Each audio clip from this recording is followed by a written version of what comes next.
Ngayon, nagreklamo si Pastor Apollo Kibuloy. Sabi ni Pastor Apollo Kibuloy, kailangan mga kababayan, hindi ito, ipakita ko na lang sa inyo para para at least meron kayong idea kung ano yung sinasabi ko. Ito, manual recount. Ito, natin.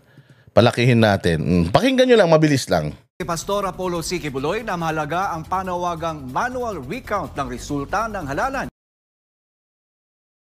Hindi para sa kanya kundi para sa mga Pilipinong gumugol ng panahon para marinig ang kanilang boses na naghahangad. Ni-request ni Pastor Apollo yung manual recount. Hindi na para sa kanya. Kasi nga, ito nga, si Pastor Apollo Kibuloy accepts defeat. He accepted na natalo siya dahil yun ngayon lumabas eh. Kaya lang, hindi din tayo mapakali na papayag na lang tayo na ganun. With all the irregularities, improbabilities, and impossibilities that happened during this election, hindi tayo basta-basta mananahimik na ganun lang. Ang campaign slogan ni Pastor Apollo Kibuloy is ayusin ang bayang Pilipinas. And kung papabayaan ni Pastor Apollo Kibuloy ito, he failed on his mission. Kailangan ayusin natin ang bayang Pilipinas, ayusin natin yung eleksyon. So ngayon pa lang, ayusin natin. Ngayon, ang iba iniisip, bitter lang si Pastor. Gusto lang ni Pastor Apollo Kibuloy na na manalo siya. Hindi po. Actually, kahit manalo siya sa recount, mga bossing, hindi uupo si Pastor Apollo Kibuloy. Nangako na siya sa amin na babalik kami sa lahat ng mga pinuntahan namin lugar, lahat ng mga pinangakuan namin ng mga plataforma namin pag nanalo kami, babalikan namin at magsiservisyo kami doon, nek-nek nyo. Magbibigay kami ng serbisyo doon. Magbibigay kami ipaparamdam namin doon sa mga lugar na yun na si Pastor Apollo Kibuloy hindi niya kailangan ng posisyon para lang makagawa siya ng mabuti sa kapwa at malinis niya ang bayang Pilipinas. He is talagang seryoso siya sa paglilinis sa bayang Pilipinas, whether nasa gobyerno siya or not. Noon niya pag ginagawa yan, i-broadcast at ipagyayabang lang namin ngayon dahil para mahiya naman yung mga nasa gobyerno ng kakapal ng mukha, pinapasahod ng mga Pilipino, walang mga ginagawang trabaho.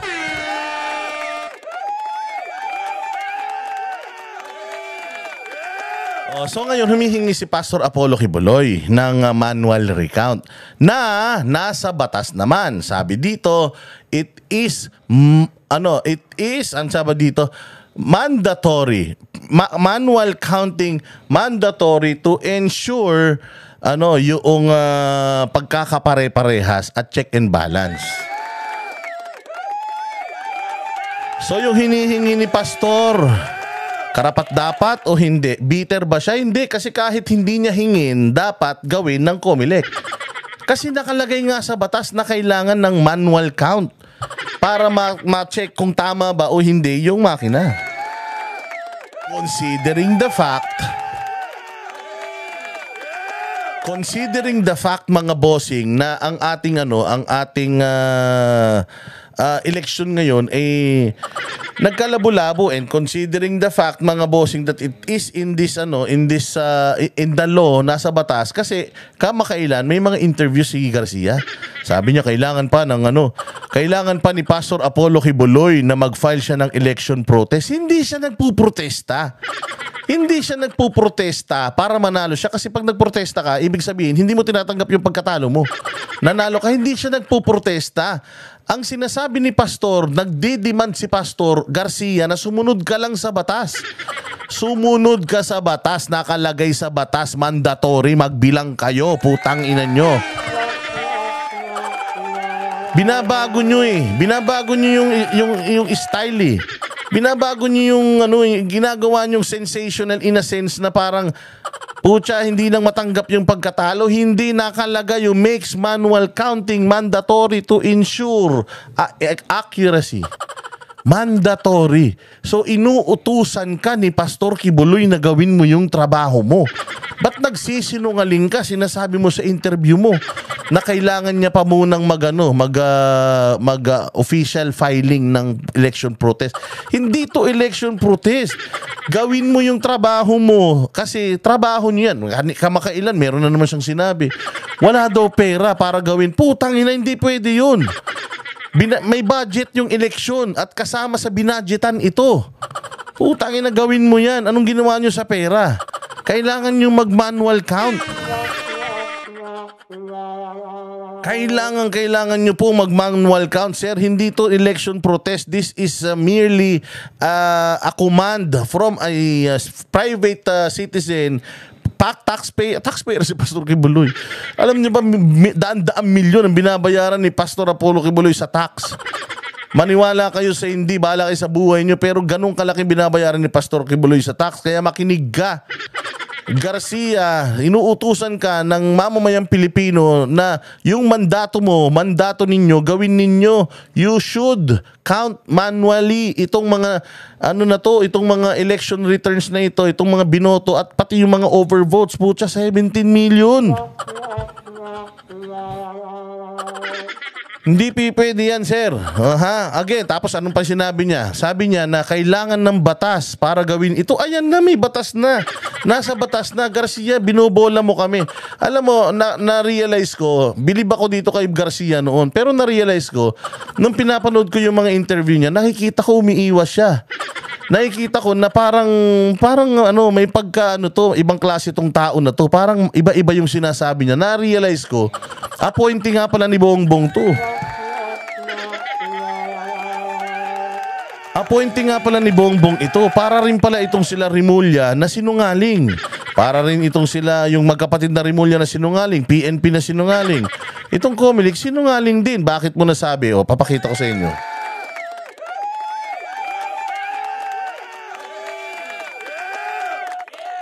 Ay, hindi, pero ito muna yung overvotes natin, 30% ang overvotes, ha. 30%. Ang laki niyan, mga bossing, ha. So hindi yan something na dapat na ipagwalang bahala. 16 million, ang laking numero niyan. Kayang magpanalo ng isa pang kandidato niyan. Sino-sino yung mga kandidato na nasa loob nitong 16 million na to o 17 million na overvotes, ha. Ayan na, ipapakita lang natin. Ayan, 17.28. Ito, 17.98. Sinong mga nasa loob niyan? Kung nasa loob niyan si Pastor, puta, dinaya niyo si Pastor. O hindi ba, bakit ayaw niyong bilangin? Kung hindi kayo nandaya, dapat kayo, winning kayong gawin ito. Ang linaw-linaw ng sinasabi sa batas nakalagay dyan, mandatory. It is mandatory, sir. Mandatory na bilangin. Mandatory. Ibig sabihin yan, mandatory. Parang mandatory requirements. Pagka mag-apply ka ng trabaho, hindi pwedeng matanggap ka nang wala ito. Kasi nga, mandatory. Mandatory, yung deductibles. Sa sweldo mo, mandatory. Ano yan? PhilHealth, SSS, Pag-ibig, BIR. Di ba mandatory? Hindi pwedeng yung isa lang. Di pa pwedeng dalawa lang, lahat sila. Kasi nga, you are mandated. Di ba, ikaw, you are mandated by the people to serve the people. Yun ang mandato mo. And you are also mandated. Di ba, nakalagay dito, mandatory. So, you are mandated to abide by the law, abide by your job description, abide by this law, na mag-manual count ka, by hook or by crook, by all means.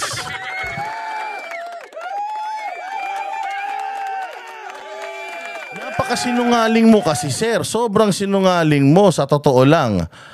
Ito, ipakikita ko sa iyo. Ayan, before. Ano yung sinasabi ni Sir dati?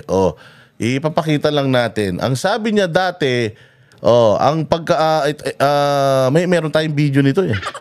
Ang pagkaganda daw, first time, sabi nila, may sariling server ang PPCRV, may sarili din ang media. Lahat may kanya-kanyang, may sarili-sariling mga may mga sarili-sariling mga servers yan. Ayan, ngayon, ibig sabihin, lahat ng entities na yan pwedeng magkumpara. May ganun pa siyang sinasabi. Halimbawa, para malaman agad ng lahat ng nakubrang boto, si Doris bilang mayor, at kung may boto si Allen bilang governor, malalaman ito kagad, sabi niya. Ayan, nakalagay pa dito. First time po ito. Sa NAMPREL may sariling server. Sa PPCRV may sarili rin. Ganun din sa majority party, minority party at sa media. Lahat may server. Ngayon po ibig sabihin lahat ng entities na yan pwedeng magkumparahan. Halimbawa, pinadala sa'yo mula Precinct 1 ng teleradyo ang boto ni Ma'am Doris 100. Patingin nga sa'yo, ay 100 din. Ay sa'yo, ay 100 din. So pare-parehas, pantay-pantay, lahat kayo may server. Pwede silang magkumparahan agad-agad kasi daw kailangan transparent. Ayan ang basihan ng proklamasyon ay natatransmit sa resulta lamang pero maka-counter-check natin ng manually. Ayan, kung ang manually counted na balota ay tumugma sa election returns para mawala ang duda. Ang linaw dyan sa sinabi mo, ang tumutugma ang election, ang manually counted na balota. Puta, tapos sinasabi mo ngayon na kailangan ng batas para sa manual na balota, pagbibilang. Sinasabi mo na kailangan ng pera para mabilang. Ikaw ang nagsabi bago election, bibilangin manually. Alam mo yan. Bakit ngayon nagbago ka na? Ito yung pagkatapos na ng eleksyon. Pucha, nagbago na siya. Sabi niya dito, yung NAMPREL, PPCRB, media, majority at minority, hindi siya real-time kaagad. Ha? Hindi siya real-time? Hindi siya real-time? Isinasabi mo dito, sir? Sinasabi mo dyan, real-time? Ayan, first time sa NAMPREL may sariling server. Ganun din ang majority party. Ngayon, pwedeng ibig sabihin entities, pwedeng magkumparahan.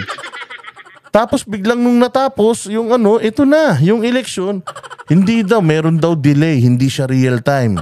Kinakailangan iproseso ang data na natanggap nila. Kasi kapag sinabay ng data, so may mga paliwanag na siya na hindi daw sabay. Samantalang nung una, ay yabang-yabang niya, sinasabi niya sabay. Magkakakumparahan tayo. Tapos, yung binilang ng balota, at saka dun sa automated, makukumpare natin kaagad. May ganun pa siya. Ano nangyari? Ganito ba talaga lahat ng appointee ni Bongbong Marcos? Puro sinungaling. Iba yung sinasabi nung una, iba na yung sinasabi nung pangalawa. Sinabihan po namin sila, yung mga nakatanggap nito, NAMPREL, PPCRB, media, majority at minority, may program na kailangan, bigla nagkaroon ng program. Nung before, wala namang program na pinag-uusapan. Yung before. Walang program, ang yabang-yabang niya. Kami ang boses ng masa, hindi natatakot. Katotohanan lang, di kami nalulunod. Walang bahid ng sismis, lahat ay totoo. Kahit sino ka pa, pag mali ka babanatan ka. Walang pinipiling kulay, wala kaming kinikilingan. Basta para sa bayan, kami lalaban.